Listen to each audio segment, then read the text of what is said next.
Great. And we are live from the MIT Media Lab.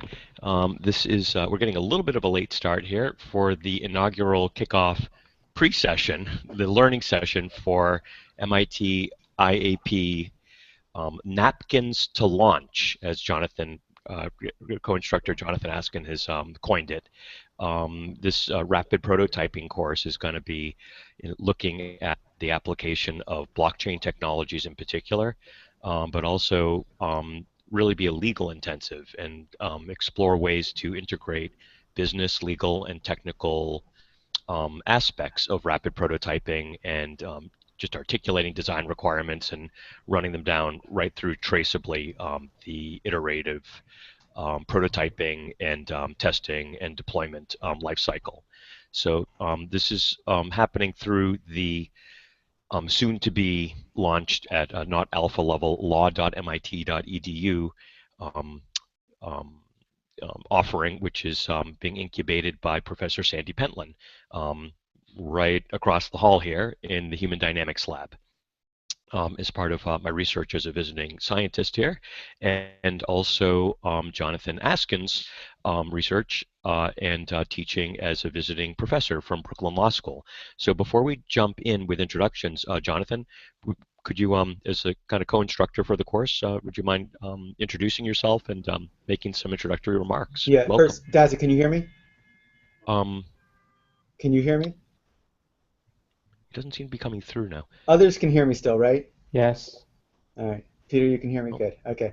Daza, sorry, a moment. others can hear me. Yes, you're good. Okay. Can you hear me, Daza? Yes. Okay. All right. Good. So, as Daza pointed out, yes, I'm a professor at Brooklyn Law School. I teach technology law. I teach entrepreneurship, telecom law. My objective here, so I'll be a visiting professor at MIT this spring with a couple primary objectives. For the purposes of this program, my primary objective is to serve as sort of the legal overlay, the legal for all the work that you folks are performing. What kills me is in too many academic environments, most of the ideas never see the light of day.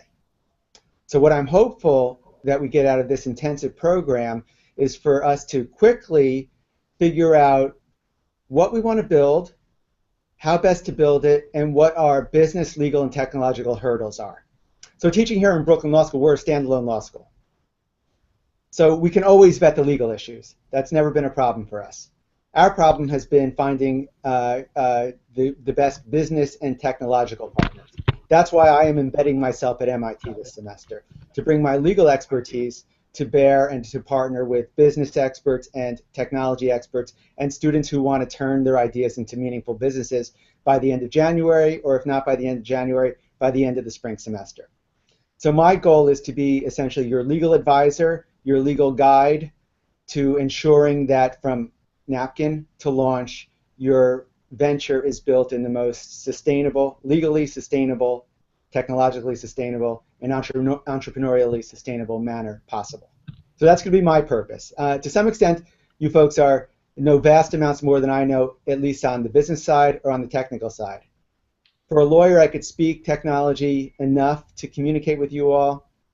With the business school folks, I could speak business enough to communicate with you all. But my goal is to translate everything you're doing into legally sustainable language and legally supportable ventures. Okay? So that's my objective. Daza, is that sufficient? Not quite.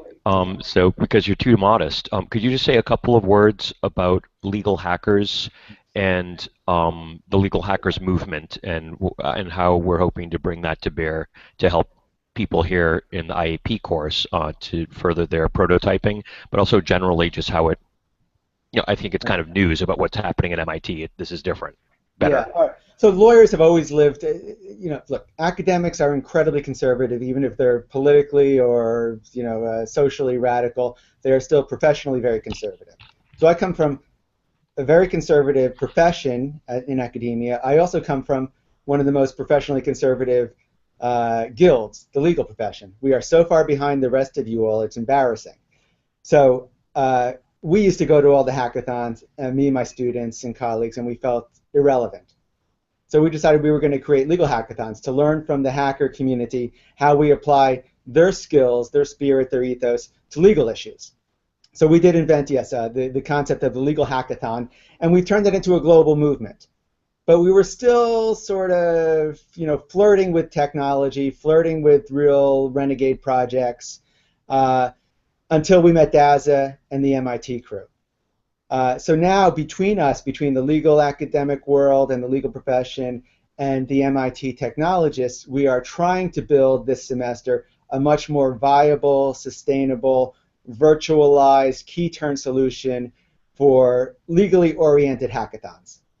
That means making sure that lawyers can participate from start to finish in ensuring and enabling the wild projects that you all want to start. Now, I know most people think that lawyers are this necessary evil. You don't want to engage the lawyer until absolutely necessary.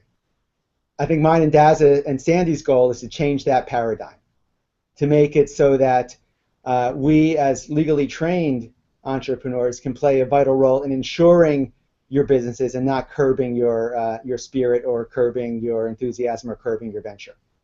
Yeah. So think of us as enablers of your ideas. To the extent I am not as fast as you on the technology, kick me in the butt and make sure I get up to speed on it. But I do know the law and I do know how it applies, at least historically. Here, I here. assume almost everything you folks are doing are completely obliterating any conception we've had of the law from the 20th century. So my objective is twofold. It's to morph the law to better suit the needs of your ventures and to work with you so that whatever ventures you do stay on the side of the fence that is legally justifiable. That's not to say we shouldn't be courageous. Skype succeeded because they were courageous. Those that did not succeed in Skype's wake were those that were legally uncourageous. So my goal is to be as legally courageous as possible to make sure your revolutionary projects. Look, my attitude is if it should exist but for the law, then the law is wrong. And in 5 or 10 years, the law will change. So you better be the one on the ground floor of the new venture even before the law catches up with you. So that's our objective. That's my objective, to play that role. And I might thank you, Jonathan. Jonathan Askin. With that said, why don't we go forward with a quick round of introductions, just so people can know who's here, and then I'd like to pass it to our friends and collaborators at ConsenSys, without whom, without the MIT Bitcoin Club and ConsenSys, it is safe to say that this would not be happening, that we wouldn't be doing this type of dive between the legal team and folks with capabilities with blockchain technologies right now. So thank you, first of all. And then I'll be handing it to Carolyn and Peter to do some stage setting. So we've done our introductions, and maybe if it's okay, I'd like to start with folks online, now that I know that we can actually hear everybody. If we go down the same order that I addressed you in, so that you're not shocked by when you're about to be called on. David, could you just take a moment, please, to introduce yourself? And if you're here and online, that means that you've not only filled out the form and said what kind of project you're into, and we've looked at it and we've approved it and saying, yeah, that's the kind of project that makes sense. We want to resource that. You've also signed, I should say, electronically signed our little Creative Commons license on the form. And so I do want to remind everyone that this Hangout's being broadcast and that it'll be archived in our YouTube channel, and that the idea is to share the information of who you are and what your ideas are, and let people participate in the evolution of this, attract more people as we go. I'll be taking a trip to California for a week, the third week of January, and doing some more talent scouting and recruitment of people out there. But also just as a little bit of a warning, not to dampen or curb your enthusiasm, but if you have a secret idea or a patentable idea or a, I don't know what, politically sensitive, or it's some idea that you don't want everybody to know, this is actually not the very, very best time to be saying that. So that would be the thing that you wouldn't say now, and instead just say the stuff you want to be out in the open. And assuming that we all know that rule, we should be just fine. So with that, can I say add one point to that? Oh yeah, please do. That if you do have an issue that you are concerned about your IP, feel free to reach out to me. directly, and at least there could be a one-on-one communication about the legal ramifications of your IP and how you protect it Right. without revealing it to the world, and we will be protected by attorney-client communication. Yeah. Check out the Blip Clinic in Brooklyn, by the way, if you want to see like the red carpet treatment that you can get and that Jonathan's folks can provide. Thank you, Jonathan. So with that, David, please introduce yourself. So my name is David Roon. I'm currently living in Switzerland, Zurich. And I have a side project on the open data. And the idea is to use open data to kind of validate the source of data and also to propagate it throughout the community. And I discovered Ethereum about 3-4 months ago, and very excited about the technology and about what's the potential. And it's the kind of technology that the potential is so huge that it makes your head spin. So I'm also here to hear some concrete ideas and try to get my head around this huge thing that is blockchain, Ethereum, and smart contracts and all this word. Dynamite. Thank you, David, and welcome. Carolyn is helping us to take some notes here, partly because my screen has been arrogated to the Hangout. Hi, everyone. Please have a seat. Get comfortable. Get innovative. That was David, first person to introduce himself from Switzerland, who's got some chops and a project, and he's interested in using open data as one of the ways to validate, basically to establish and verify the validity of information. I don't want to put words in your mouth, David, and everyone's going to have an opportunity to start to write down and iterate and get some support and honing your project ideas and some help. So thank you, David. So next, actually, I'm going to go out of order because we've been joined by Bill, and so.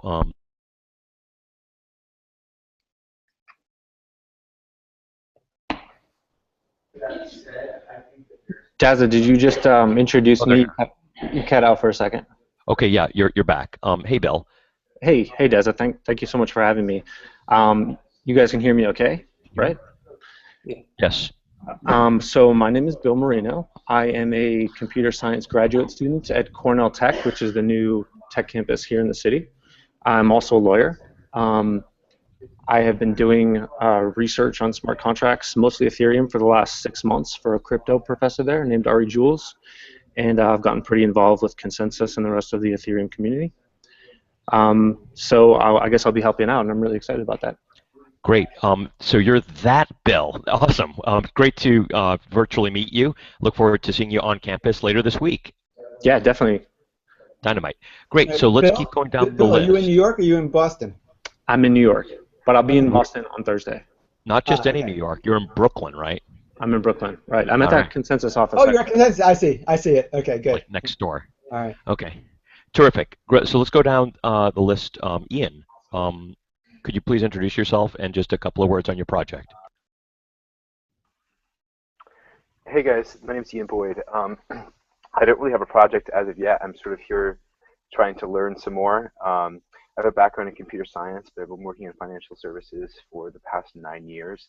I previously held a position where I was in charge of clearing, settlement, and custody for a buy-side stock brokerage, which handled quite a bit of U.S. daily equities volume. So I'm curious about how Ethereum and blockchain could impact or disrupt the world of clearing and settlement. Awesome. Great. Clearing and settlement and reconciliate, like maybe eliminate the need for reconciliation, right? Like eliminating the need for central party clearing and all of the overhead that goes along with that, sort of financial transactions from a more global scale. Dynamite. Awesome. Welcome, Ian, and thanks. I know there's a lot of people with interest in using the ledger that way. Okay. We've heard from Jonathan. Next up we have, that's us. Natarajan, if you could maybe introduce yourself again and a few words about your project if you have one yet or your interests. Thanks. Sure. Yeah, this is Natarajan here, joining from UK. My background is hello. Are you able to hear me all right? Yep, attempting to do a poor rendition of like the dance of Shiva. You're on. Nataraj. Sure. Yes.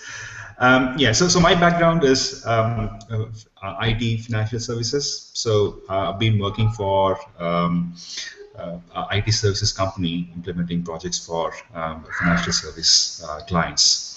And I just got into blockchain recently. You can call me a blockchain enthusiast. I was really excited by this particular course, which is going to give me an opportunity to kind of learn a bit more about blockchain and possibly find use cases to apply it. So looking forward to it. I'm sorry, could you say again the area? Carolyn and I are just trying to take some notes. Would it have to do with childcare? No. Or, No. So my background is IT services for financial services. know your customer kind of stuff? My customer? Did you say ID like identity or something else? No, IT, information technology, IT services. IT services. Okay, great. Yes, IT services and financial IT services for, yeah, financial services. Yeah, for financial clients, actually, yeah. Okay, well, say no more. Okay, then you're dead center of all the use cases, so that's great. Yes, and you're right. Financial service industry is kind of talking about blockchain. It's kind of on the epicenter, and there are a number of interesting use cases being discussed. So as of now, I don't have a project, but I'll be kind of really looking forward to get one in the future. Yeah. Not for long, you won't have a project. So we'll be joined shortly by some really top talent from State Street and some other folks that really want to play and engage. Okay, so welcome, Natarajan. Thank you. And Thank you. You're welcome. Peter, could you please introduce yourself and maybe a few words about your, whatever you want to say. Actually, I know you're about to give a talk, but this is a good time to say hi. Yeah, hi. So I'm Peter Bora. I am a programmer with ConsenSys.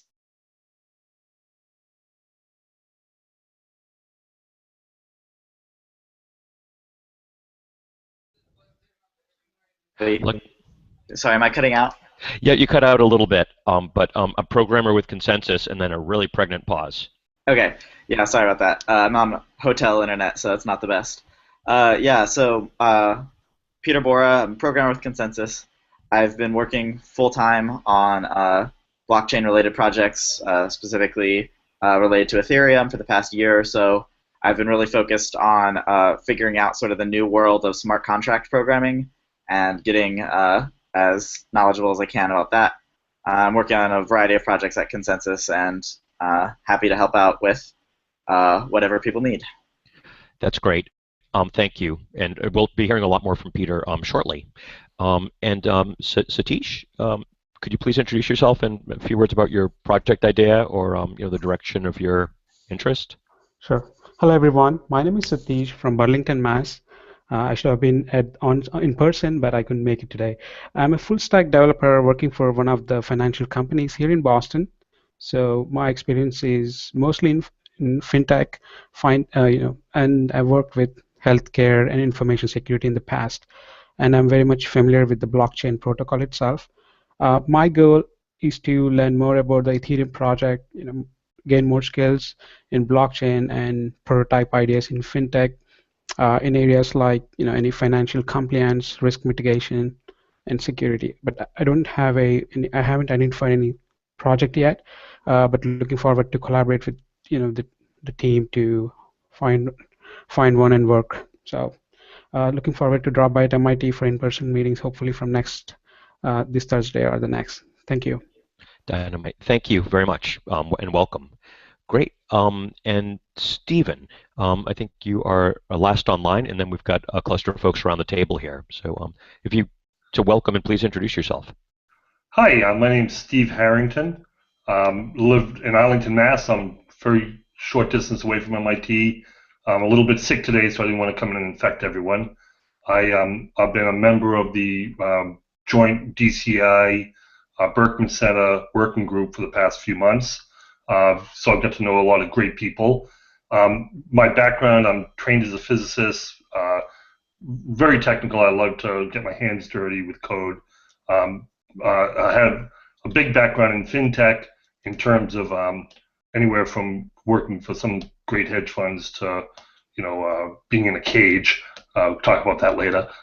And my project is nothing to do with fintech. I have an interest in, I guess I'm calling it building blocks, and I'd like to try to make an invention registry, sort of a pre-patent invention registry for people to collaborate in sort of a controlled way, and to put out the provenance of their inventions so that they can always point back and maybe not monetize it as much as be able to say, well, that idea came out of this group of inventions. So that's my idea. I think is could look for a lot of legal help in a good way. So that's me.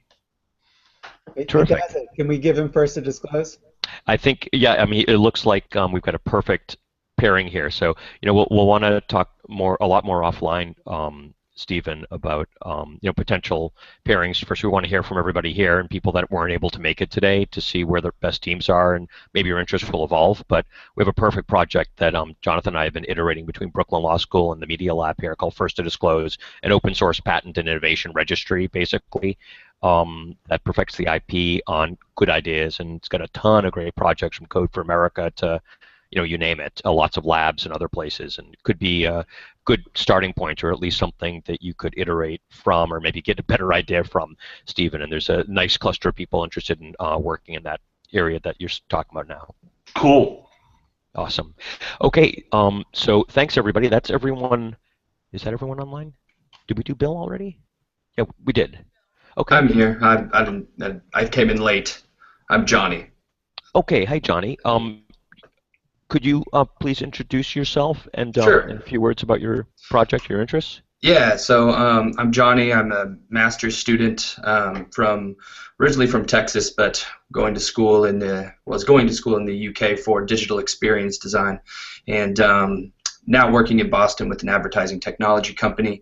Don't really have a project right now, but I have some thoughts around how blockchain can be useful in mobile data minute exchanges and mobile data exchanges in the developing world.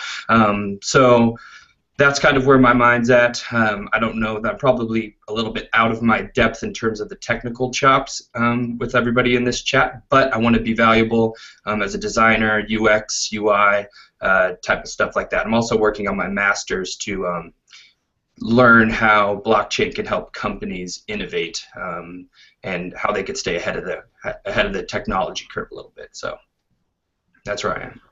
Terrific. And I'm sorry, what are you studying for your master's? And then when you say help with design, just maybe a word or two, like, I don't know, you like that Angular, like material design, or just something on that?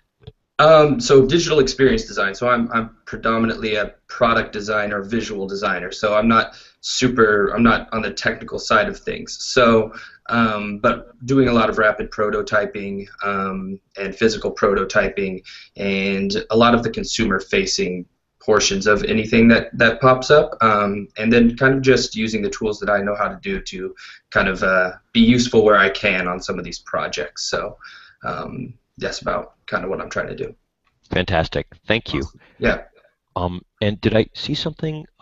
Is it too late for someone to join the... Oh. Okay. Is there anyone else online that hasn't spoken? Okay, hearing that. Great. Why don't we go around the table, and I'm going to ask that we do something a little bit unusual here, at least until we sort out the technology better. Can we maybe just, can you come up here, and you can get in the hot seat and have, you can be like the Madonna mic, or I don't know, it's more like the Vietnam helicopter pilot mic, maybe.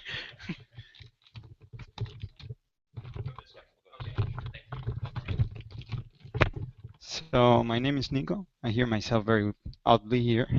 I'm from Argentina. I've been in a nonprofit called the Free Software Foundation. That's why I came to Boston. Now I'm working in an open source platform for DNA sequencing research, cancer, whatever, open science. I've been in the Bitcoin community since 2012, and I'm interested in anything blockchain related. I think Ethereum is one of the biggest projects. I haven't been able to play that much. I've been programming since I was 6 years old. So from the 35 languages that I know, this one is a good add, basically. No. Thank you.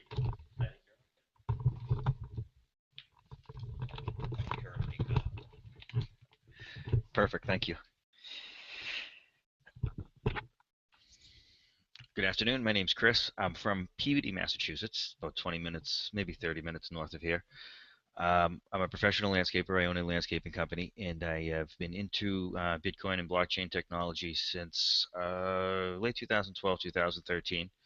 I'm by all intents green and here to learn, hopefully from you folks. And I'm not really sure where I'm going with this, but I'm basically here to learn. All right. What was your name? Chris. Chris? Okay. Chris. Got it. Thanks. Thanks. Welcome. The man who made this hangout possible. No, that's not true. So I'm Babak, and okay, great, thanks. So my name is Babak, and I'm a technologist, and I actually don't know a lot about. Because it's really sensitive. Okay. All right, can you hear this? So my name is Babak, and I actually don't know a whole lot about blockchain or Ethereum, and that's what I'm here to learn, hopefully. And thanks for setting this up. So I do know some programming, and happy to help in any way. Thanks. We're getting some great help from the law school at the Media Lab now too.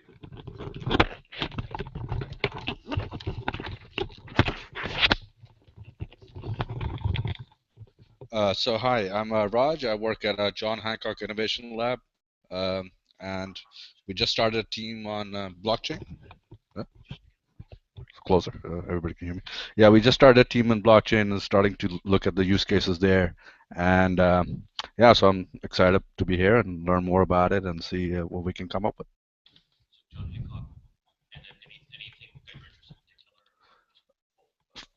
Yeah, we're looking at insurance, any applications to insurance or capital markets.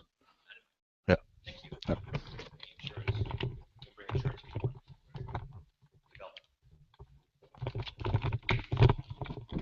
My name is Bill Wendell. I'm an MIT alum with a city planning background, but I'm interested in another vertical industry, not insurance, but real estate. I believe that blockchain will deliver billions in consumer savings through some of the apps that hopefully this group will begin building. And I had the good fortune of working in the Future Commerce Hack in November. We could either start with that use case or there are dozens of others. So look forward to joining. PUID stands for Property Unique Identifier. It's one of the core building blocks in the Realtors MLS system, which is the siloed data system Realtors have always used to communicate what's available in the market. I think blockchain will open up some new alternatives, but that's what we've got on the wiki right now. Thank you. A lot more to say on that. Thanks, Bill.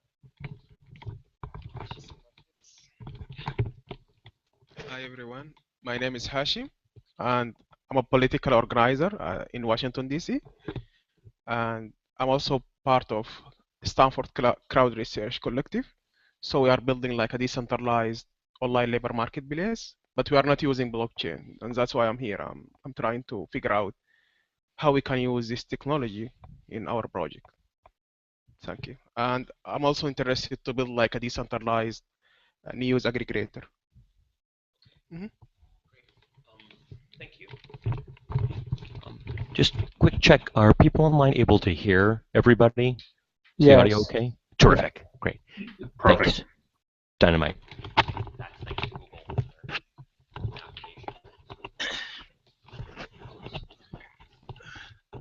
Hi, my name is Al. The former MIT staff. Got really into Bitcoin a couple years ago. I've done some talks for different user groups and meetups about Bitcoin. Actually, most recently for the local Linux user group here back in December.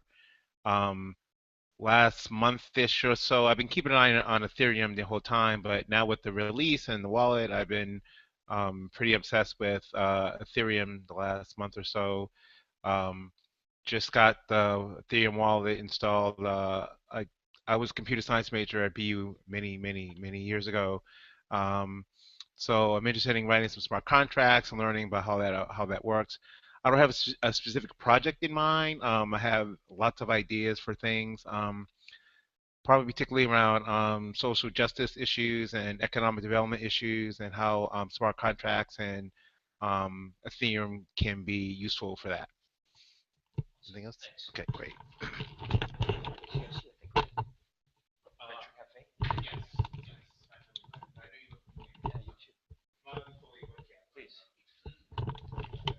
I know. You should have like Oracle on Yes. That's what you get when you act, you act. Hi, is that good? Okay. Okay. Hi, I'm Simon. I've been a software developer specifically embedded software developer for about 20 years. And I got involved in Bitcoin in end of 2012, so about 3 years now, and been going to conferences regularly, holding panels. And my project is a different kind of brain world, which doesn't require any material backup. So it's, based on BIP39, if you guys know that, but not quite that. It's based on a different approach to the problem. And I'm here to learn about Ethereum. I know close to nothing about Ethereum, so I'm very excited about this project, and I think it has a bright future. So by the end of today, you will all know more about Ethereum, thanks to our speakers. Okay.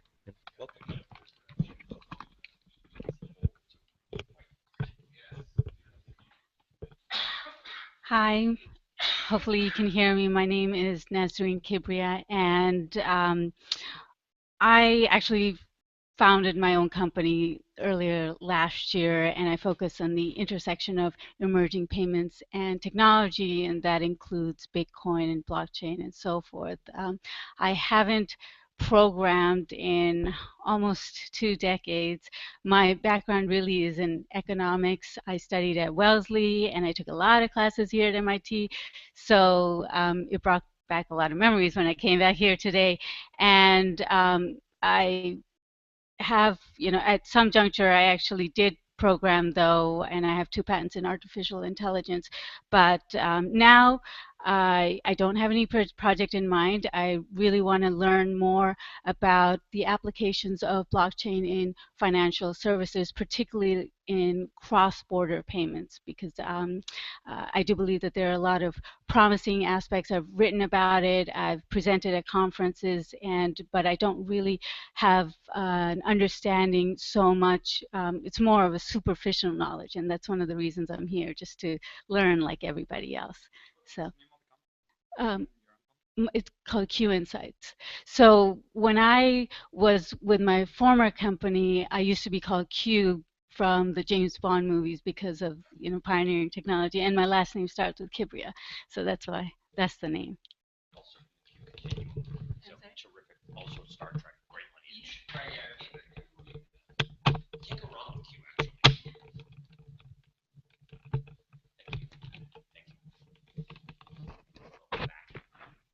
Hi, my name is Chinda.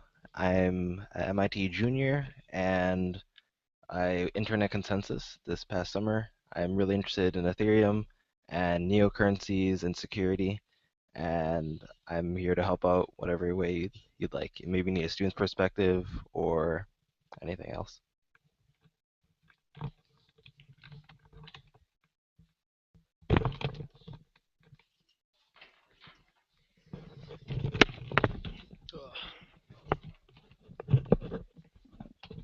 Hello, I'm Jonathan. I'm the current president of the Bitcoin Club here at MIT.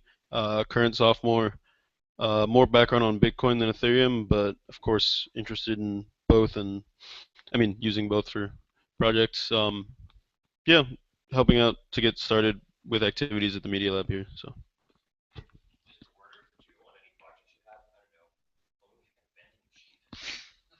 working on it. Yeah, I mean, we're still, yeah, don't have any. Okay, thanks, Jonathan. And please. No, you don't have to come closer. No, it's fine. I just don't want to be on a video.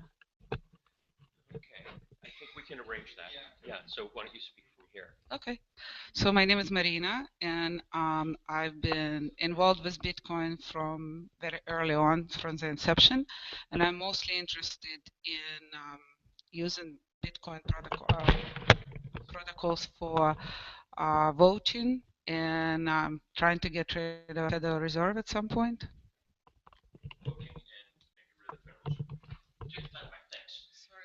No problem.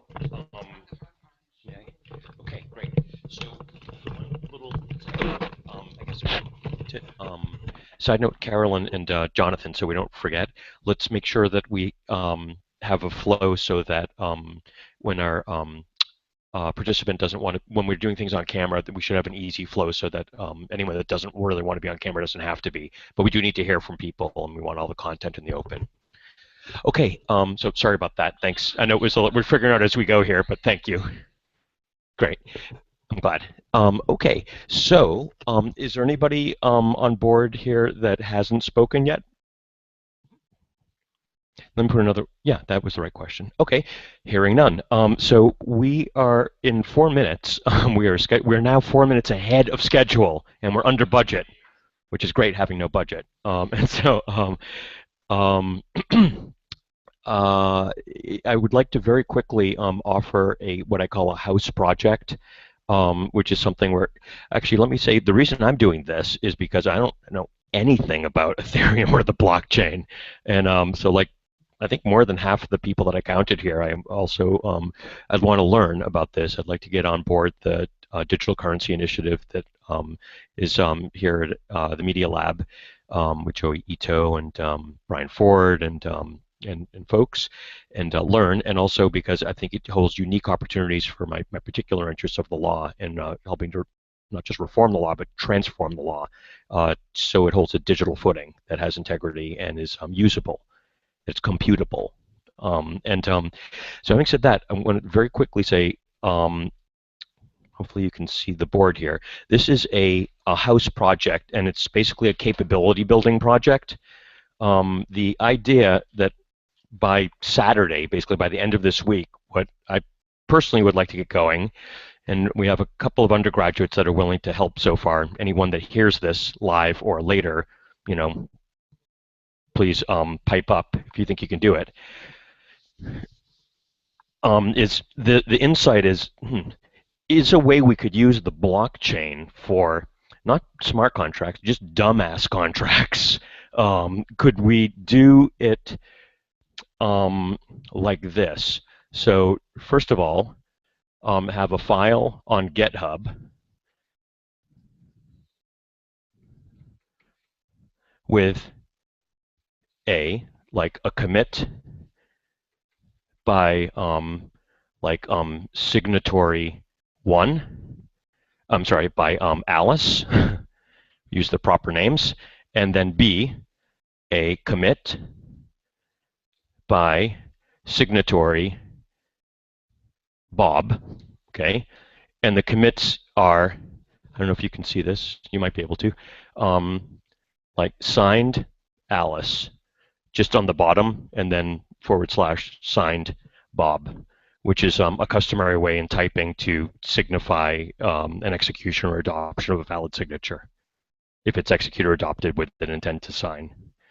You can usually derive that from the context of, you know, did you do it at the bottom of a contract? Did you shake hands? Did people see you? It's a valid electronic signature. If you update this typing on the bottom of a file on GitHub, what you get is, of course, a SHA-1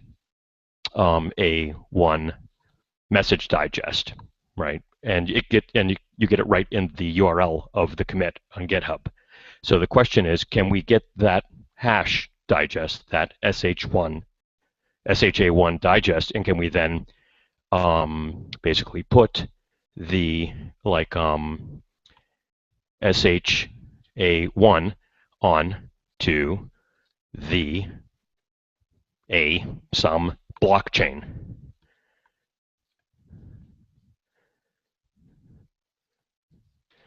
And that we think might be the simplest set, and that's basically what Bill Wendell was referring to when he said we have something on the wiki from an unconference that we did a couple months ago.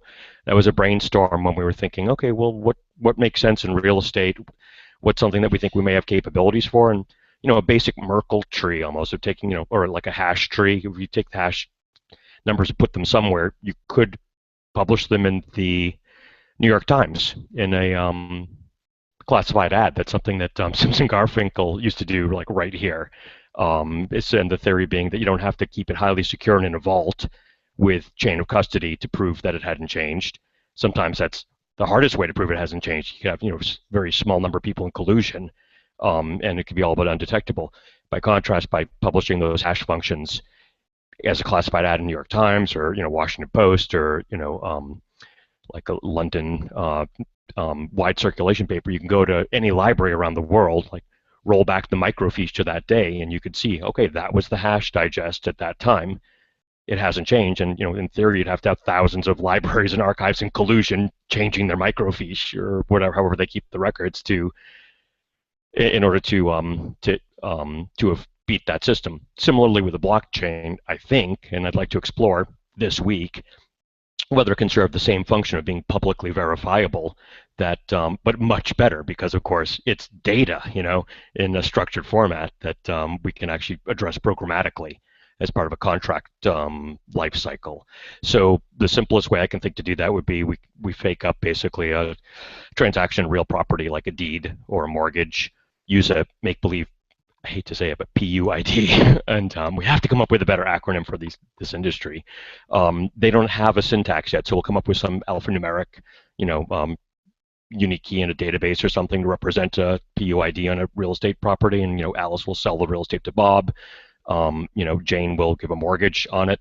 They'll sign it. We'll take the SH1s, throw it on a blockchain with a little bit of metadata on it, and see if we can do that. So we've got some great students, actually, undergraduates have really thrown themselves in Arizona State, is it?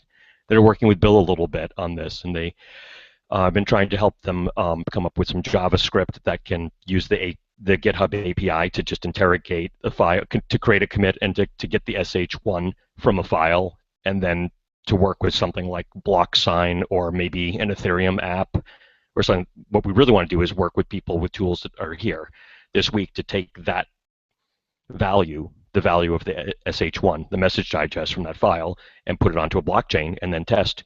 Can we look on the blockchain? Can Alice get the same result that Bob gets, that maybe a auditor would get or a registry of deeds would get if they wanted to look to see, is this in fact the deed that was signed at that day?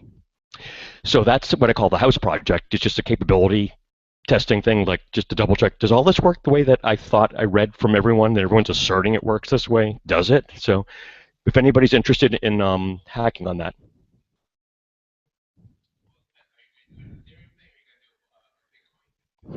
Yeah, I think, so the question was whether it would be Ethereum or Bitcoin, and we'll get Mike's work that so everyone can hear equally online and in person, which means anyone can come on in person or online and should have the same experience and same access to dialogue. I don't know. I think it comes down a little bit to like if Jonathan can like help hook us up on like the blockchain quickly, because we don't know how, if not the first idea, Mr. President of the MIT Bitcoin Club, not Jonathan Askin, Mr. Professor. That's how we distinguish them. Then it would be blockchain. But I think ultimately this January we're really working with Ethereum. We're working with the Ethereum blockchain, the smart contracts and Solidity and people like that. So I'm certain, and I'm very dedicated to doing this on Ethereum, but I would love to see how it works on blockchain and then maybe be able to distinguish, what is there any difference? Is there a meaningful difference? Is one better suited? What are the capability? Is there a gap of some type that I could evaluate? I haven't done either of them yet. So anyway, that's a house project. I don't want to eat into the time of our speakers because I think we're all about to become more educated as to what is Ethereum, how does it work, how can we begin to use it, what tools are available from our I wouldn't just say colleagues and collaborators, but I'll say our new friends at ConsenSys from Brooklyn. So with that, Carolyn, would you mind taking the baton? And if you could just leave ample time for questions around the table and online. Great, thanks. And maybe you'd like to introduce yourself too, and kind of just really take the baton. Thanks.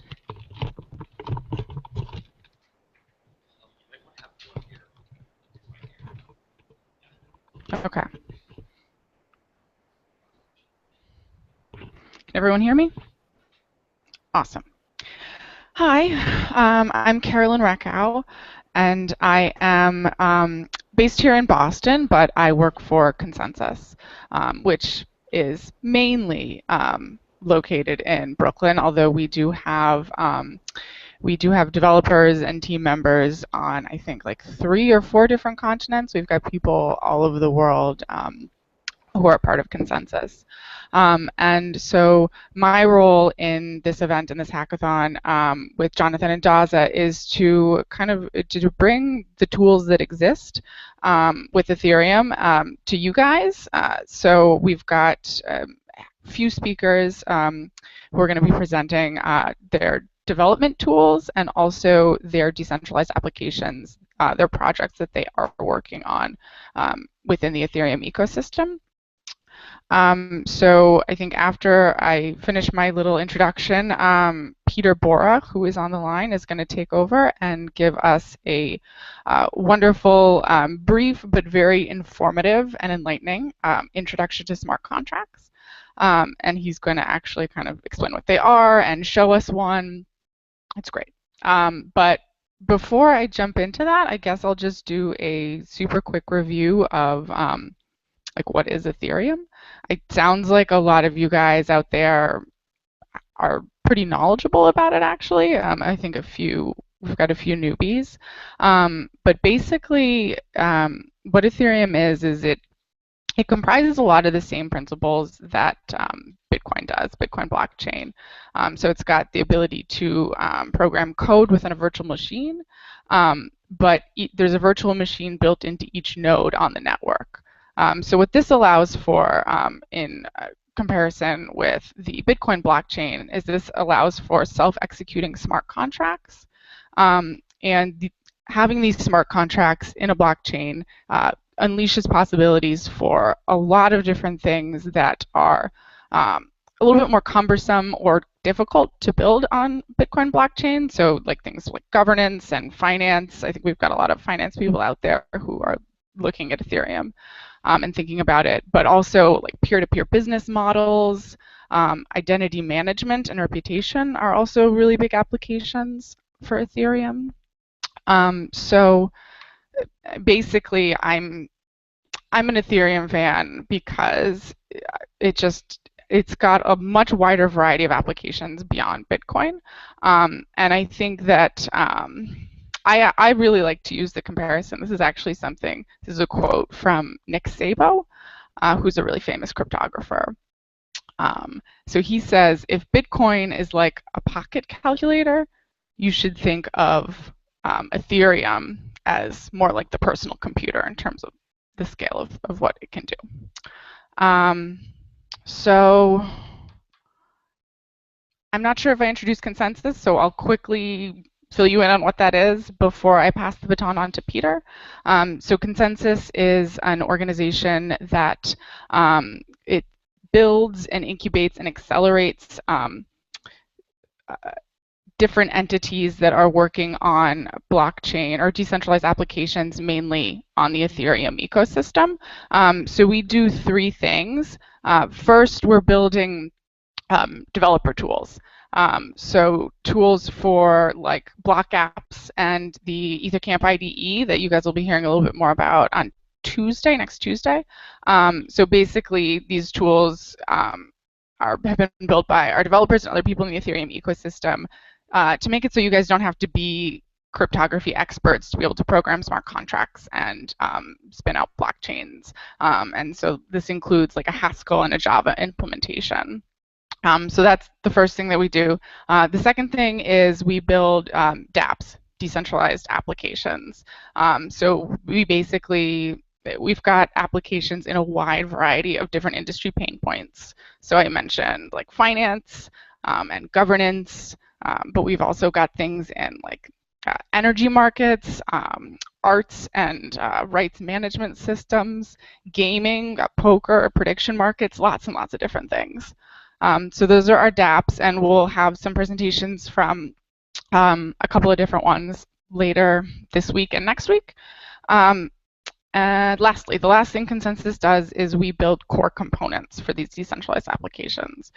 So this means core components like wallets for identity management, token systems, registries, and just bigger pieces and components of the Ethereum ecosystem that make it easier for all of the different dapps applications that we're building to be able to interact with each other. Any questions for me before I pass on to Peter to talk a little bit more in depth about like what a smart contract is and what it looks like and how you might program one? Yeah. Anyone online?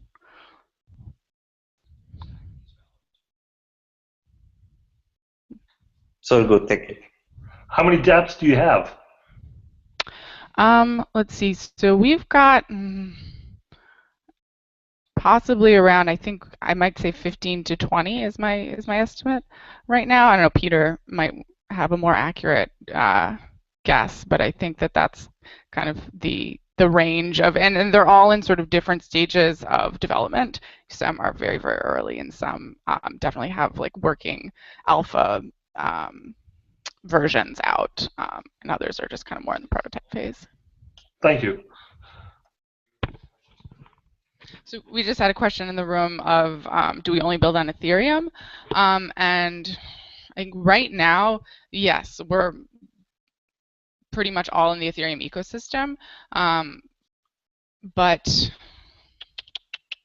we do have some applications that kind of reach beyond it. Like, for example, we've got one called EtherX, which is an exchange, which kind of works in Bitcoin protocol as well. And then I think we've got another one called BTC Relay that also involves the Bitcoin protocol. Also, I'll see if Peter has another answer to that one, kind of beyond what I just mentioned. Yeah, I'd say that we're currently really focused on the Ethereum ecosystem because that's currently the most fully featured platform for blockchain development. But a lot of sort of the ideas we're working on and the concepts, in theory, could be applied to other platforms if they eventually arose with the same capabilities. There's just not really any meaningful competitor at the moment.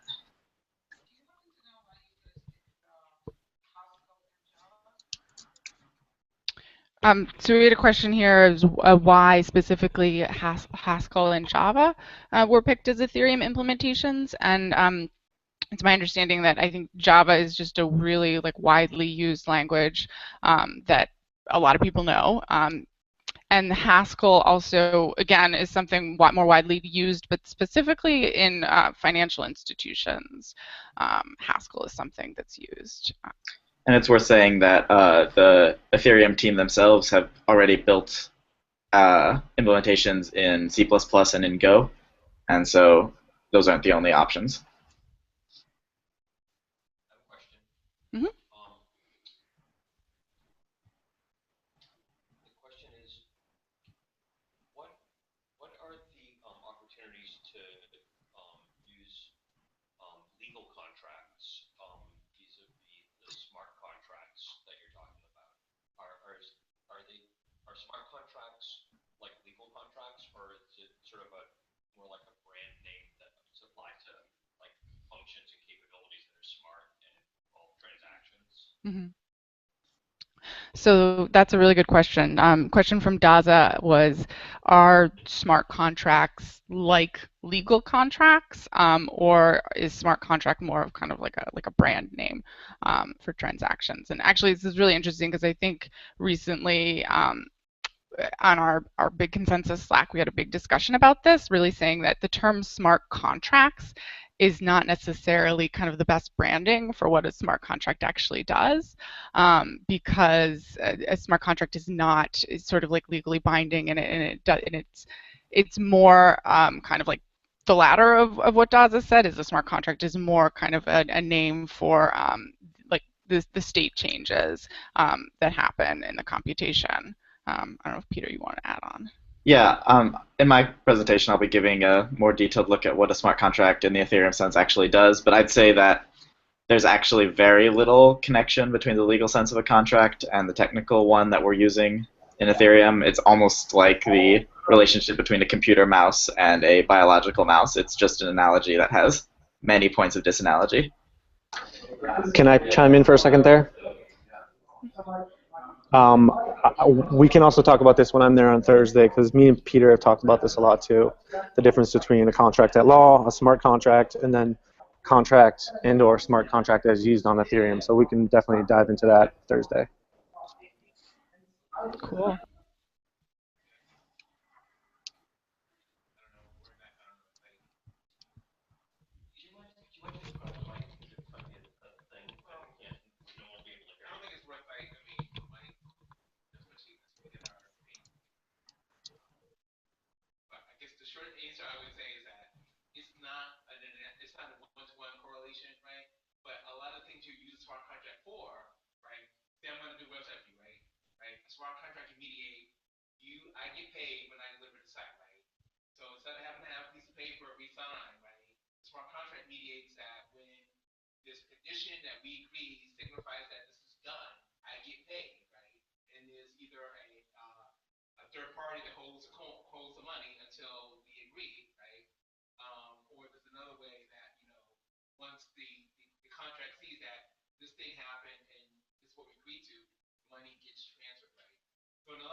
Yeah, we're getting some.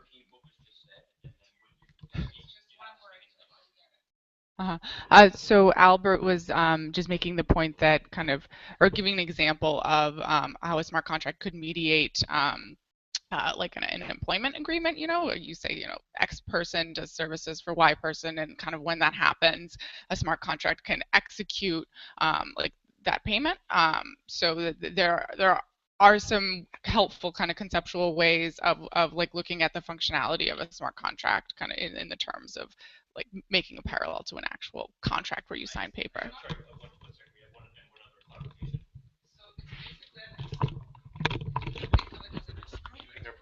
Yeah, an escrow. It's like an escrow. Just think of it as an escrow. Thank you. And I think I have one more perspective.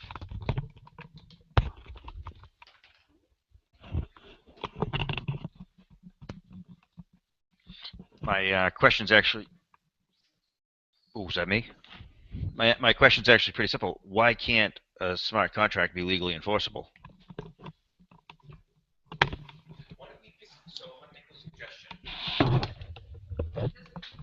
So if anyone that didn't hear the question, it's why can't a smart contract be legally enforceable? And that's a good way that you frame the question, because we can like unravel, well, you know, the questions of what's legally enforceable and what's a smart contract. And probably I'd like to nominate the best time to do that's after Peter's presentation, so that we'll all have a better basis to understand smart contracts. And then between the law professor and I and others, that we can make progress on that. But I'd like to nominate that the question that we hit first, that when you're done, Peter, is the way you phrased it is why isn't, or like maybe why wouldn't a smart contract also be legally enforceable?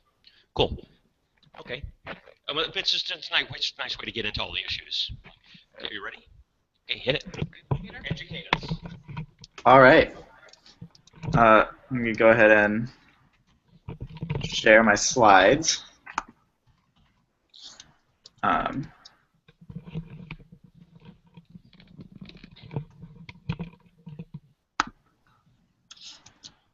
All right, can you all see that? All right. So my presentation is smart contracts, a less technical introduction. So I'm calling it less technical because will not be getting into the details of how. Sorry, can you hear me? I think my internet is having trouble. Yes, I can hear you, Peter. I'm on the call. Yep, it's a great signal. Good video. Okay. We're rolling. Excellent. Yeah, so I'm on hotel internet, and it's been mostly good, but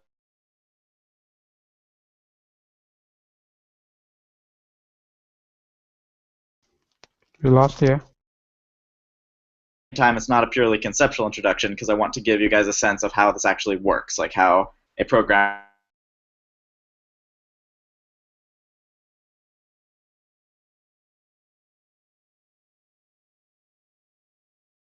digital in the first place. And this is like even pre-Bitcoin.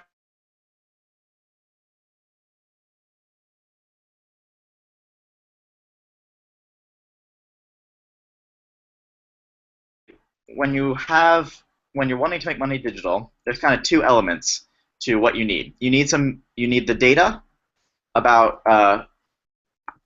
Apparently, I'm cutting in and out. Yes, you're cutting in and out. So maybe if you could just summarize what you just said and roll forward, and if we have to postpone your thing, we will. But I think we can probably manage it. You might want to also like turn.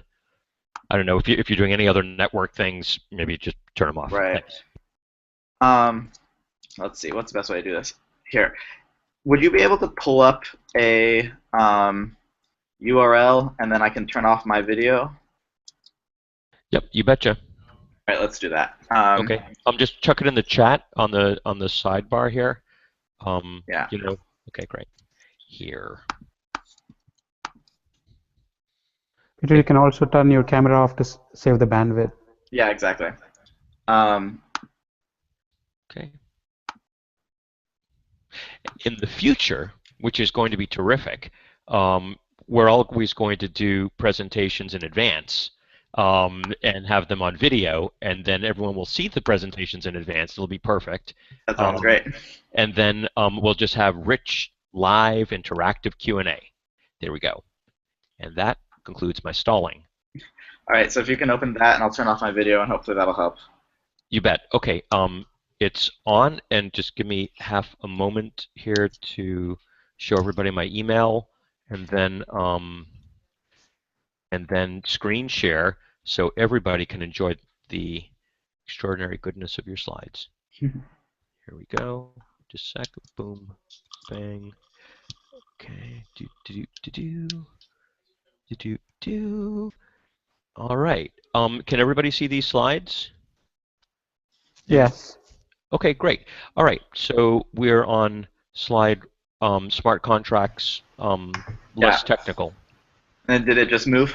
It just moved. Oh, good. So you can advance them? Yep. Okay, great. Hit it. Excellent. So, the question is, how did we make money digital in the first place? So this is like even pre-Bitcoin. Like how does PayPal work on sort of a high-level technical sense?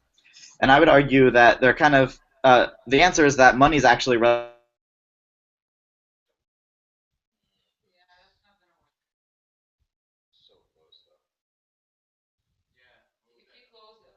Alice has $3, Bob has $2, and that's how much that's sort of the central data that you need in order to do money digitally. And then there are some basic actions. And specifically for money, the core one is that you can send a certain amount to a certain recipient. If you have those two things together, you really have a digital money system. So that's actually relatively simple. You just need to be able to store the balances that a person has.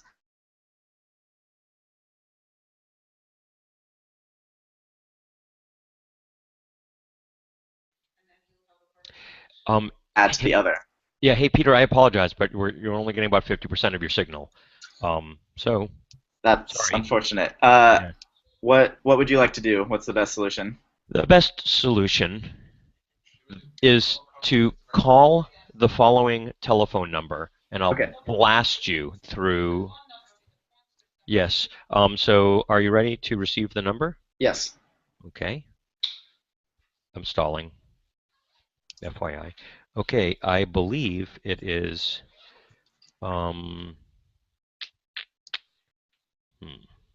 617 324 7258. All right, I'll give that a call in just a second. Dynamite. Thanks.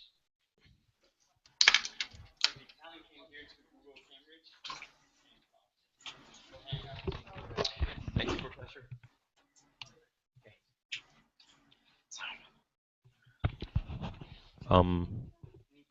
Tell me,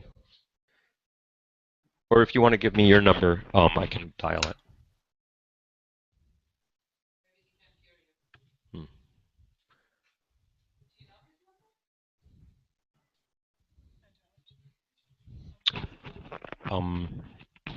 Peter, just a little status. Oh, here we go. Hello. Hello. Can you hear me? Yep. Just one sec. Can you mute your microphone on Hangout, Yeah. please? Okay. Just a sec.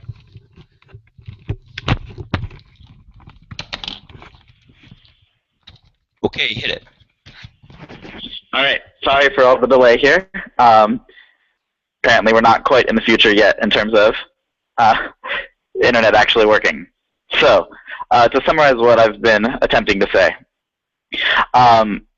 in order to digitalize money in sort of the PayPal sense, what you need is basically to have some simple data about the people using your system and the money that they have.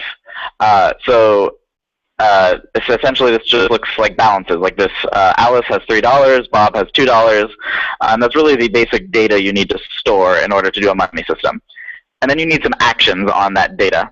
In a programming sense, it might be functions or whatever, methods on an object, where you send an amount to a recipient. And that's kind of the core action that money has in a digital sense. And what that does is it subtracts that amount from the sender's balance and it adds it to the recipient's balance.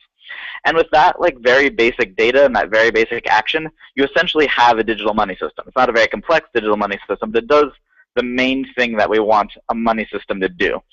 And so that's essentially how PayPal works. Of course, PayPal systems are much more elaborate than that, but that's sort of the core thing at the basis of what PayPal is doing, is storing balances and having this action that lets you send from one to another.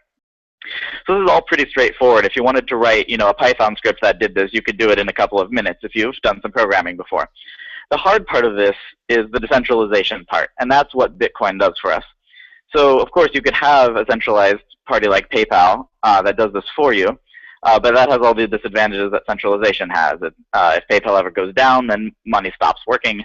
If PayPal decides to censor some sort of transactions, those transactions will be censored and there'll be nothing we can do about it. People in other countries might not want to work with PayPal because they're under American law, et cetera, et cetera. The internet's kind of built around decentralization, and decentralization just works better. And that's what we need in order to build the really neutral framework in order to do to get the sort of complexity explosion that you get from something like the internet. So what Bitcoin did, and that's so brilliant about Bitcoin, is it allowed us to decentralize that process. It's still the same sort of simple data, same sort of simple actions.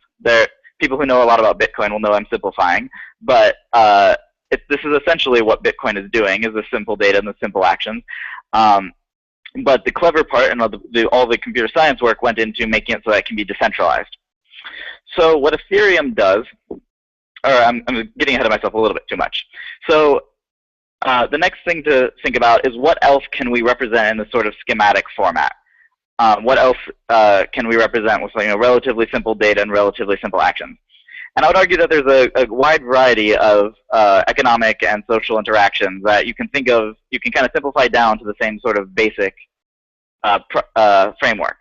So, for instance, you have a crowdfunding contract in the style of Kickstarter, where you're trying to raise money to build a widget, and you're doing sort of a pre-sale model where people all put in their money, and if enough is raised, the money goes to the creator and they make the widgets.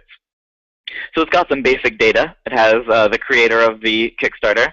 It has the goal it's trying to raise, the deadline by which it's trying to raise it, and the amount raised so far. And that's kind of the core information you need for Kickstarter-style crowdfunding. And then it's got some basic actions. You can contribute an amount to the Kickstarter, which will increase the amount raised. And at the end of the Kickstarter, it needs to be finished and send the money that has been raised either to the creator or back to the contributors, depending on whether the goal's been met. So that's, again, kind of a schematic way to look at what a Kickstarter-style crowdfunding is. And again, similar to the basic principle of money, it's easy to compute, easy to write a Python script that does it. It's hard to decentralize. So in the past, when we've wanted to decentralize something like this, we would need to build our own blockchain. We'd need to, figure out all the hard computer science problems of ConsenSys and, message passing, all the stuff that you learn in a distributed systems class. But that is not what we want every web developer to have to do. So what Ethereum is about is that Ethereum handles the decentralization for you. And essentially, all you have to do is provide that sort of schematic understanding of what the relevant data is, what the relevant actions on that data are. And Ethereum handles all the details about making sure that those rules are actually followed, dealing with all the consensus and the distributed systems.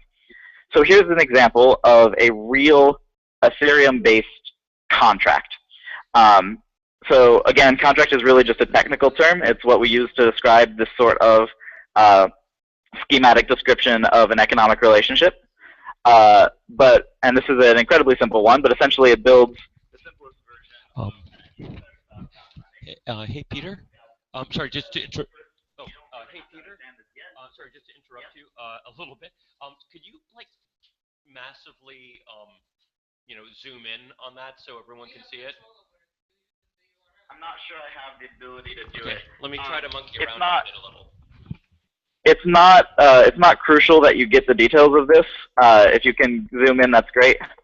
But I'm not really intending for people to fully understand this, just kind of get a sense. This is 26 lines of code here that essentially defines a simple Ethereum smart contract that does a Kickstarter-style crowdfund. If you can see it, then the first few lines represent the data part of that schematic thing I've been talking about.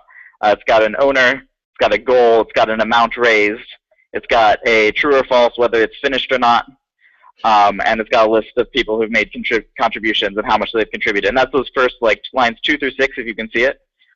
And then it's got these two main functions, contribute and finish, that do precisely those actions. They let you contribute to the crowdfund, and they let you finish the crowdfund if you're past the deadline, or if you've raised over the goal. And so it's a very simple contract. It's in fact too simple. It's missing a few things. But the point here is that this is all you as the developer need to provide. You provide this very simple sort of computer object that defines this basic information about this economic relationship.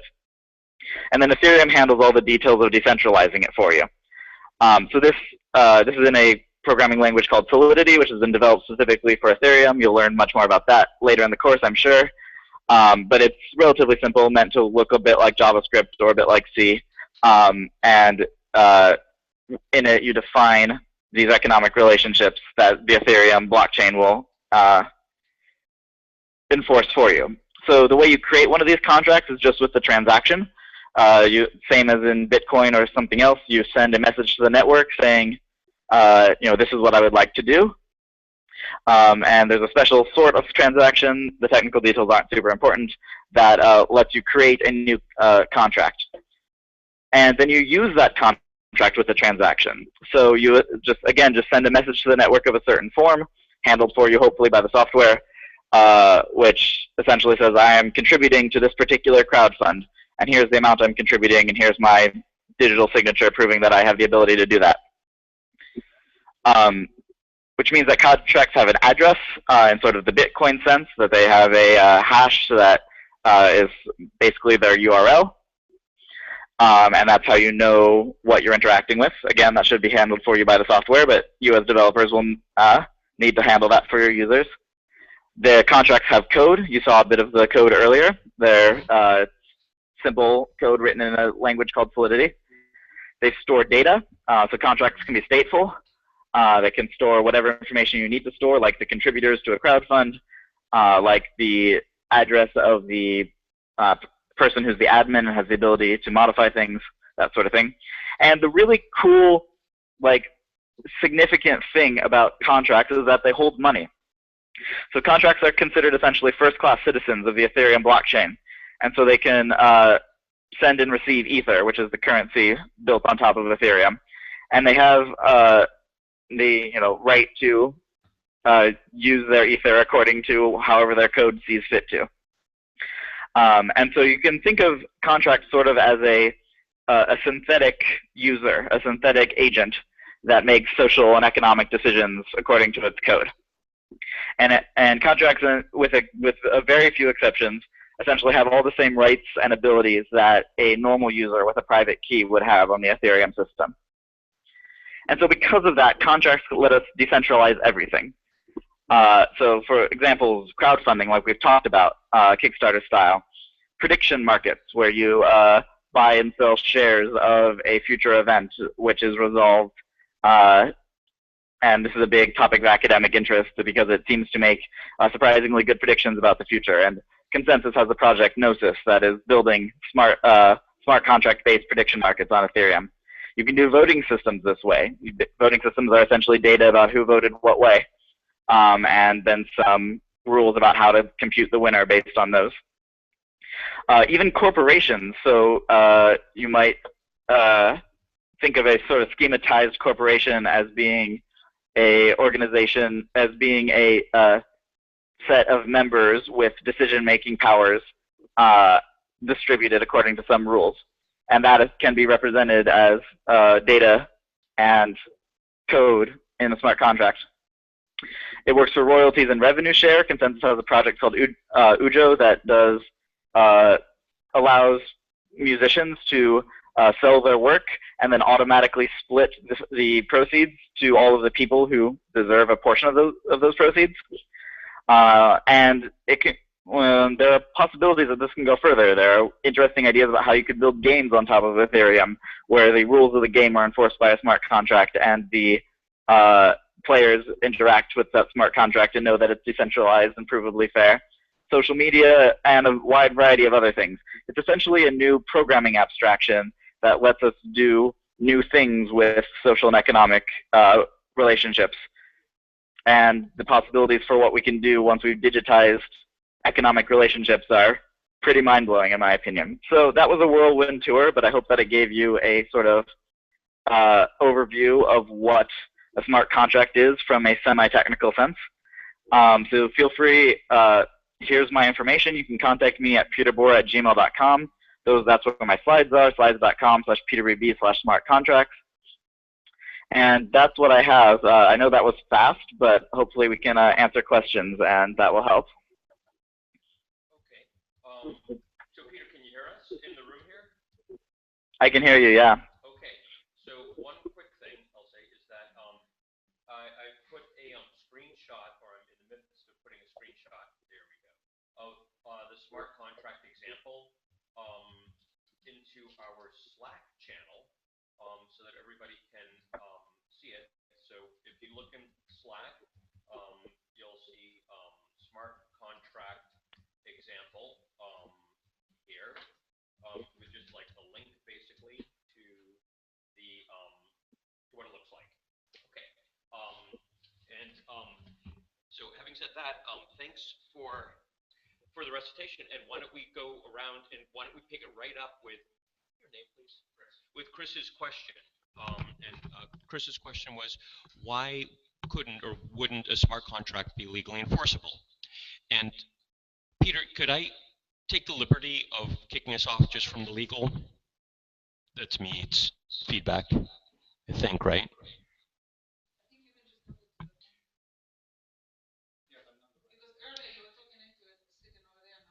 So if I could get the liberty of doing a, oh, actually, this is going to be tough. How do we do this? Yeah, but everyone else will not hear me. So hold on a second. I'm going to turn the volume down here. Great. Okay, because this microphone was here. So Peter, come again? Okay. Peter, can you switch back to the computer for a moment? Can you switch back to the computer for sound?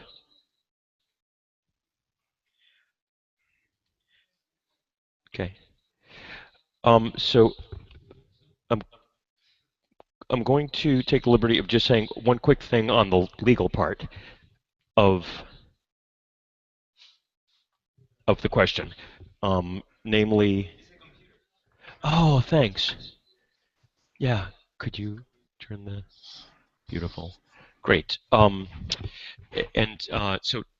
basically, here's some examples. So the first thought that everybody would have, I think, on a smart contract is well, of course, it would be legally enforceable. It almost seems like the question is like it begs the answer. It's another way to state the question would be, isn't in a sense a smart contract and a contract the same thing anyway, because it's an agreement between two people. It's got sufficient terms. It seems like a legal contract. So, Jonathan and others that'll be joining us that are, legal people will have an opportunity to go more deeply into this. But let me just give some examples of why it isn't. So you asked it not in a naive way. You asked it in a sophisticated way, and it's a way that has actual answers that matter, and that from which we can distinguish the legal dimension of this entity from the technical dimension and distinguish each of them from the business dimension. There's business, legal, and technical layers of this entity. The legal dimension, I see there's one hand and there's a second hand, and so you guys will be, as soon as I'm done with this legal thing. So basically, let's say you have a smart contract that operates appropriately, exactly according to the way that Peter just showed us. So let's say that technically you can do check. There is no malfunction, there's no error. Let's say, furthermore, it also represents the business intention of the people. It was a fair value exchange. It's what they intended. Okay. Legally, to answer your question literally, there are several reasons why it may not be enforceable. One reason could be that one of the people was a 15 or 16-year-old at the time, and they didn't have legal capacity to make a contract, as a matter of fact. Another reason it may be unenforceable is maybe the contract was, a hit on someone, and the law will not enforce contracts that are for a murder or other illegal actions. Another reason is it could be a contract for where one of the parties actually was being coerced, potentially. Or it could be a type of contract where they're not under coercion, but there's a higher degree of voluntary informed consent that's required for the enforcement of certain types of contracts involving a normal degree of assent might be that you're aware of the terms, you're generally aware, but it may be it may be that for certain medical types of things, or induction into military service in some cases, or a marriage contract, or depending on the culture and the country and the century, there's various examples where people need a informed consent that's even greater than what you would need just to go and buy a loaf of bread. And so lack of informed consent in cases like that, that's an edge case, would actually be another reason, and I don't want to go through a long list, but there's a litany of reasons why a contract that's a smart contract may not be legally enforceable. And so ordinarily, I guess I'd say, typically, I think these things line up very nicely, and a court would look at, two consenting adults that want to sell a loaf of bread or do the types of interactions that Peter just described in his use cases. It'd be hard to get out of them legally. A judge would look at that and be like, yeah, you're on the hook. Like, you know what you're doing. You shook hands. Like, the hash functions demonstrate that you had this intent. The business, legal, and technical, and contextual and social information all line up such that you get the expected result, even if someone tried to wheedle out of it. But nonetheless, there are different rules that apply at business, legal, and technical levels. I'm sorry? Oh, actually, can you so let's say you're number 3. So we have a couple of questions and comments in the house, and I'm just going to pass the mic around. May I ask online? But we have 2 in the queue so far. You and 4 actually. And you may be able to jump ahead because I'm talking about your question with people's consent. But is there anyone online, Jonathan or others, have anything that you want to be piping in, just so we have a reasonable queue? I could speak at some point. I think you covered the potential illegalities or the ways of getting around the contract quite well. So okay, thanks. All right, so Jonathan, you have just keep your mic off, and you have a standing invitation to speak. Ordinarily, Jonathan would be here physically, but we're not going to force him to take the train from Brooklyn every time. So okay, we're going to do a round robin. So my name is Marina. I actually would love to hear the things that you didn't say, because I was well aware of the first 2 reasons, but it would be extremely valuable to me to hear the rest of the reasons why a contract would not be enforceable. But nevertheless, the whole idea of smart contract is to eliminate any kind of going to court and discussing it, because if your whole contract is only $100, going to court could be much more expensive than $100 and would take a long time, and so most people would not make that contract. where if it's a smart contract, they can't really get out of it. I mean, they can go to court and pursue you to get the $100 back if your website is not good enough or whatever. But it's sort of the other way around. You don't have to go after somebody to get the money. You got the money if the conditions are. It's not. But I would love to hear the reasons it's not enforceable. Great, thanks. So I think everybody heard that, and just, I don't know if you can see, but I've just got a kind of a bucket list back here. So one of the things that we'll do between now and the next session is we'll start iterating out various reasons for defenses for, it's on Thursday. And also this session is continuous and perpetual online, where we like it. In Slack, but I'll do this. I've had to do this like every 5 or 10 years. Something like this happens, and I have to like dust off all of these reasons every time you get a new cryptographic thing or digital signatures, and it comes up from time to time. So I'll go back and then I'll brush off the more recent court cases. There's usually some consumer protection and some, it's usually because people have done something very naughty, more or less, but I'll list those out. It's not a big deal, but it's just a way to distinguish that there's 3 layers that we want to teach everybody how to get really facile with, at least in a rudimentary way, not experts. So everyone's not going to leave here as a technical PhD, a business maven, or a lawyer. But everybody here is going to be conversant in being able to at least distinguish the legal layer, the business layer, and the technical layer, and see that they operate. That there actually is some air gap between each one of them, and we want to align them all so things work as smoothly as we intend. Great, come on up, man. Just nail it. Well, I guess so more so for the existing audience, it's like, by definition, if the contract runs, it's enforced, right? Technically. Absolutely. So part of the thing that he didn't get into, or because he was doing a non-technical introduction, is once. So the thing about and you're right. So the term is that it's not a good term, right? It's a leftover term from Nick Sable from the 90s, right? This concept has existed since the 90s, right? If you have a smart contract that says I'm going to pay X for Y, right? By definition, when it runs, it's enforced, right? Everything you said is true, right? But now we're in some uncharted territory because, like Marina just said, if I say I'm going to pay you $100 to do something, right, and the smart contract runs on the blockchain, it's done. Okay. Now you may decide, because part of the thing is, right, we have digital signatures that we know it's you. We can't say it was impersonated because we know it's you, right? By the way, the thing that they didn't talk about is like this code is open. Everybody can see it, right? So by definition on Ethereum, everybody sees the code, right? So you can't say, oh, I was tricked. That's not what I said, right? Because everybody can see this. Just like he showed us that smart contract, everybody can see it, right? So you can't say, well, I didn't know what was going on, So it's a little bit different than what the kind of contracts that we're used to, right? Where, there can be some, and it'd be interesting to see how the legal, profession kind of deals with this, right? Yep. You can engineer for that, and then we'll all better off. Well, right, because what's going to happen is, if you are, we say you have to be 18 to enter into a certain contract, right? So there's a concept in smart contracts called an oracle, right? The oracle is a thing that knows stuff, right? So it can know digitally that, oh, we have your birth certificate that was digitally signed by the city of Boston, right? So we know that's an authentic birth certificate. So that's how we verify your age, right? It doesn't matter what you say. It matters what the oracle says, that is this person 18 or not, right? Once that's authenticated, then we know you are 18. You're able to enter into the state. So we don't have the whole infrastructure fleshed out yet.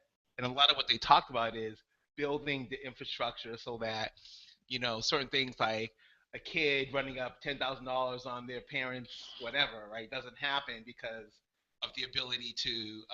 It's a good question. I mean, but part of it's it's also understanding how the whole system works. So it's all public.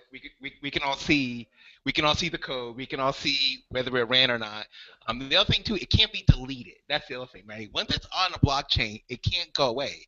You can modify stuff. You can add a new thing that this supersedes that old contract, but you can't delete the one that's already there. That's part of the whole part of a blockchain. It's immutable, right? Amen. So you can't delete something that's already there, right? So these are other things too. You can't. Right. Well, as I'm saying, you have to put it into a context, right? Because it's not like just the digital equivalent of the contracts we already know, right? If there are certain properties that, right, they do suck, right? Thanks, Al. That was awesome. I didn't understand this part. Yeah, sorry. So when you put once the contract is in, you cannot say, "Oh, I didn't know you were only gonna do flowers and not vegetable part of my garden to use your landscaping business." Because at the end of it, you could always say, "Did you understand all the agreements and clarify this and this and this?" And once the other party says yes, they can't come back after you're done and say, "Oh, but I thought you were gonna do my vegetable garden as well." Which happens all the time. So I have a quick question for the speaker. If you could. You say, he said, which happens all the time. And they answered for the just last time to Chris, who posed the question as a landscaper. He just kind of validated that happens all the time in the real world, and happens all the time in my contracts too, where they're like, "Oh, the one more thing," and there's some ambiguity, or it's not ambiguity, but people are trying to play you, or on and on. So that was helpful insight. And a question for the speaker. And I just want to make one more comment. The whole idea of the smart contract is because it happens all the time in the real world, to avoid it and to get rid of it. And so you can concentrate on running your landscaping instead of concentrating on collecting on your whatever you finish with landscaping, or making people pay you, or anything else. You won't have to, the businesses that right now take your account receivables and make business out of it would cease to exist in this type of system. Yes, I have a question, but I just wanted to clarify to you, that's the whole idea. Hey, Peter, are you online and are you reading us? Yes, I am. You're cutting out a bit, so hopefully this will work, but yeah. Okay, great. Question for you. So this is a really quick question. I know that you're in a different business, you're doing the tools and not the contracts themselves, but have you given any thought or has created any specific part of the code that would allow, you mentioned voting, that would allow verify the person who votes and yet would not allow a person to sell their vote by making the vote itself verifiable? Do you understand what I'm talking about? Yeah, I think so. Yeah, that is a difficult question. So one of the, you can see it either as a limitation or a feature of blockchains, is that they're inherently public, which is actually not great for voting. There are a variety of interesting sort of cryptographic attempts at solving that problem. I don't know of any that are fully formed yet. So right now it works best in situations where having it be public is acceptable, which I don't think it would be the case for like national voting.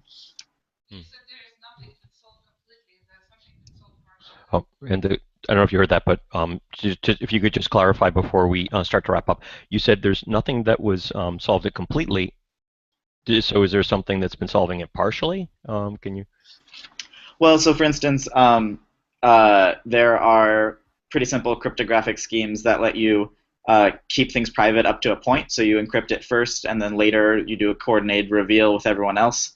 And so that allows certain sorts of cheating to not work. There are there are ways you could do it with like a single trusted third party who was the only one who had access to the unencrypted version. But to get the real sort of full privacy that we would want for something like national voting, it will require more elaborate technology that's hopefully coming in the future of blockchains. Cool, thanks. And then I might add to that, it's easier. I can think maybe we should add an action item to partial solves for basically proof of that the valid voter is the person who's casting the ballot online. That's easier to do than to effectuate delegation and authorizations with voting. Not that it's a fully solved problem by any stretch, but like online, there's like different key splitting algorithms for like the reveal you mentioned, or proof of possession of something that's directly connected to the token. there's various ways that people will show, it like comes up at shareholder meetings and it comes up from time to time. So there are some stuff out there, nothing terrific. I agree it's not fully solved. If you want to tackle that one, you'd be doing a great service to civilization. But it's actually harder to do delegation than it is to do proof that you're the person that's supposed to vote. So I think we need to wrap up now. Any final questions or comments for the speakers from ConsenSys? Were you coming? Come. Oh, great. Here you go.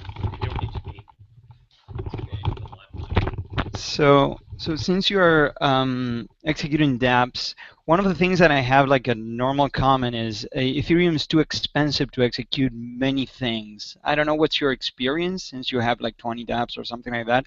Do you ever had a budget restriction because of the gas?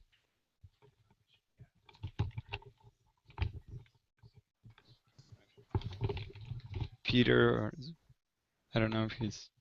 Yeah, that question cut out for me. It was about Ethereum being too expensive to run serious computation on. Yeah, or the dapps that you're running in ConsenSys. What's your experience, basically? So my experience is that it is not the Ethereum blockchain is not intended for heavy-duty computation or for serious data storage. So it's never going to be editing a video for you. That said, I haven't found it particularly prohibitive for the sort of like relatively simple use cases we talked about today, stuff like Kickstarter-style crowdfunding. Your transaction fees might be a fraction of a cent per transaction. It's certainly not free, and it certainly adds up if you're doing something really complex. But even at the current rent something computation. Okay. Hey, sorry, man. You're. I think we got the gist of what you're saying, and so we've got one more inspirational message from Bill, and then we'll do a wrap up and any kind of clarifying questions and next steps and calendaring. So, hey, Bill, were you just about to blow our minds with the trillions of dollars or billions rather that are on the line for these online transactions? That's a great segue, Daz. About an hour ago, you mentioned creating a very simple use case of a property transfer. What happens when a property transfer goes bad does have billions of dollars of implications for us as taxpayers. And we've suffered nearly 6 million foreclosures since the 2008. And any of you who are yes, any of you who are BUR listeners heard the headline this morning that foreclosures are up 50%. So when a property goes bad, you really do need a smart contract to unsnarl what its path will be in the future. And these could all be very interesting use cases that we might do here. Who's coming to town? Oh, thank you very much. The National Association of Realtors has 1 million members. It's one of the largest trade associations in the country. Usually they do trade shows. One's in DC. That's where policy is made. And usually they go to a Sunbelt city. But in November of 2018, they're coming here. And I think it's because this is where we invent the future. So I think I'd love to see this group ramp up the next 3 years and see what kind of consumer savings we can deliver. Get my brass rat. MIT City Planning. Yeah, dude. Thanks, Bill. Yep. The real estate industry is coming to town. Let's show them something shiny and new. Okay, thanks, Bill. So I think we need to wrap up. I think there might be 2 quick introductions of people that joined us a little bit late. And could I ask if would you be willing to come just say your names, Mr. Dude Hoodie in the corner, and Jing, come on up. And if you just say your name and just if you have a project already, great, just tell us what it is, or if you just have an area of interest. Hi, my name is David Vork, and I'm working mostly on decentralized cloud storage. I'm also very active in the Bitcoin space. Yes. David Vork. And you're an undergrad? No. Oh, okay. Okay, sorry. Logistics. So did everyone understand that? No. Okay, can you say it again? I missed it too. I'm sorry. So it wasn't just me. I apologize for that. Let's try again. So my name is David Vork. and I'm working on a decentralized cloud storage platform. So like right now, cloud storage platforms, it's called SIA, S-I-A, and you give your data to Amazon, and then Amazon controls it. And if they go sour or something, you're out of luck. A little bit different than IPFS. It's a longer conversation, but IPFS is more like a routing protocol. They're trying to a routing protocol. IPFS is trying to change the way you find data and the way you recognize data, and we're trying to change how you store it, how you save it. So they're like two related but different things. And then I'm also very active with Bitcoin, very well researched in Bitcoin. I wrote a paper for Ledger that I just submitted, so we'll see if it appears in the journal or not. But yeah, I think that's a publish it in the beautiful law journal that Jonathan and I are starting. All right. Okay, cool. Thanks, man. Thanks. That's great. Jing.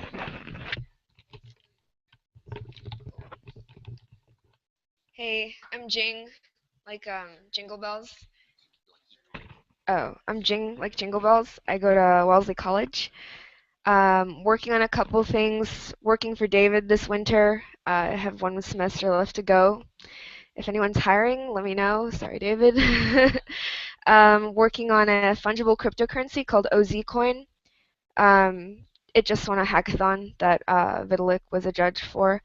And also working on an entry to the MIT 100K competition, something called Exim Chain. It's a trade financing startup that uses smart contracts and multi-sig wallets to facilitate trade financing.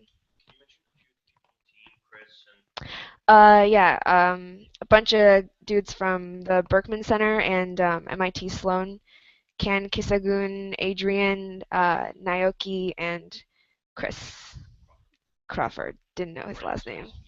Yeah, super awesome people. Yep. Cool. Thank you. Really great. Glad you're here. Did we get everybody? Chris Crawford from Harvard Law School. You'll be hearing about him. He's like dynamite. Great. So we're gonna try to wrap up at 4 o'clock, at least like the broadcast and extremely formal session here. And then all I'm going to do is stop broadcast, and then we have the room until 5. But if people need to excuse themselves at 4, that's okay. And what we'd like to do is basically some calendaring. We have some, I think, much richer discussion. People, I think, would be allowed to, I don't know, swear or do other things, or just kind of let your hair down or off or whatever. And so having said that, to wrap, so the formal sessions are typically 2 to 4, Tuesdays and Thursdays through the month of January. Next week is going to be more of a roll up your sleeves and working on projects and prototyping. The third week will be more open hack space and resources. Jonathan will be here in person for both of those weeks, and then the fourth week for people that have projects and something to show, we'll have opportunities with some invited experts and judges where we can host some demos on those on the fourth week, Tuesday and Thursday, where people can show their project, and we'll get some good feedback and perhaps do some more matching.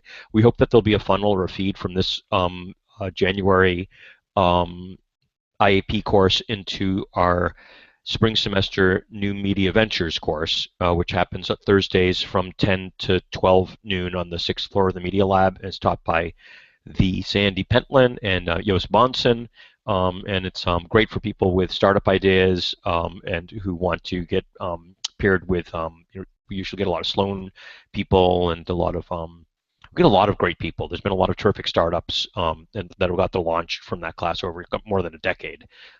So it's a great place to have some continuity, and I think Brian Ford and people at Digital Currency Initiative that's been mentioned here, and who's really the leaders in this space at the Media Lab, I think also will have a rich set of offerings for to attract projects that relate to the blockchain as well.